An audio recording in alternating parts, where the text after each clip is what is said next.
मैं हूं नवी सत्ती और इस वक्त मैं मौजूद हूं। जैसा कि बैकग्राउंड आप देख सकते हैं, ये है वो पीर सुहावा के करीब जहां पर मुनाल रेस्टोरेंट हुआ करता था, ला मंटाना रेस्टोरेंट हुआ करता था। यहाँ पर कुछ बड़े बड़े काफ़ी ब्रांड्स और इस तरह के मौजूद थे।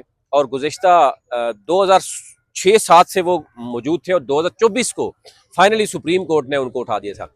मैं सिर्फ आपको दिखाना चाहता हूँ कि ये एक इस वक्त आइडियल सिचुएशन है। इफ्तार से तकरीबन कोई 10-15 मिनट पहले की बात है। एक तो ये है कि इको सिस्टम आप यहाँ पे देख सकते हैं।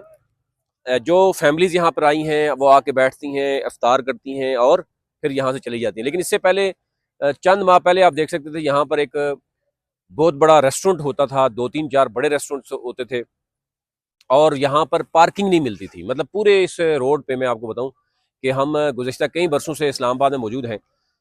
यानी आप जब दामने को से ऊपर आते थे आपको पार्किंग नहीं मिलती थी। यहाँ के जो आगे के लोग हैं उनको भी परेशानी थी। फिर इसका जितना आप खुद सोच सकते हैं कि मनाल रेस्टोरेंट, ला मंटाना और ये जितने भी रेस्टोरेंट थे, इनका जो सीवरेज के सिस्टम थे, आप इसी से अंदाजा कर सकते हैं। जब इनसे पूछते थे कि सीवरेज किधर है, इनका पानी कहाँ जाता है, जो फजला है वो कहाँ जाता है, तो वो सारा का सारा आप नीचे देख सकते हैं।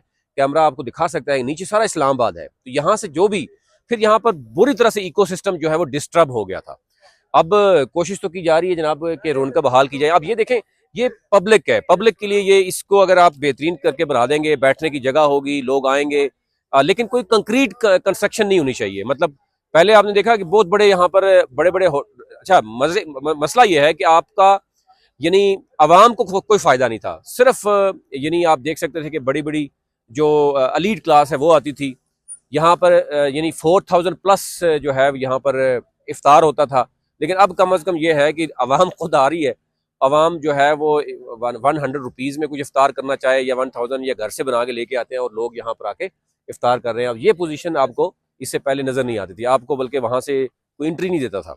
लेकिन अब क्योंकि आप देख सकते हैं कि ये लोग अभी भी अब जोक दर जोक आ रहे हैं, फैमिलीज आ रही हैं और ये आके यहाँ पे इफ्तार कर रहे हैं। तो ये मैं समझता हूँ कि होना चाहिए कि ये बड़े बड़े जो रेस्टोरेंट हैं और जो कॉर्पोरेट सेक्टर है उसको नहीं होना चाहिए, बल्कि आवाम के लिए जो है वो होना चाहिए, जहाँ इको सिस्टम बहाल हो, जहाँ पे बहुत ज़्यादा रश ना हो और सिर्फ जो है वो यानी कंक्रीट और इन चीज़ों से जो है वो इको सिस्टम पूरी तरह से मुतासर होता है।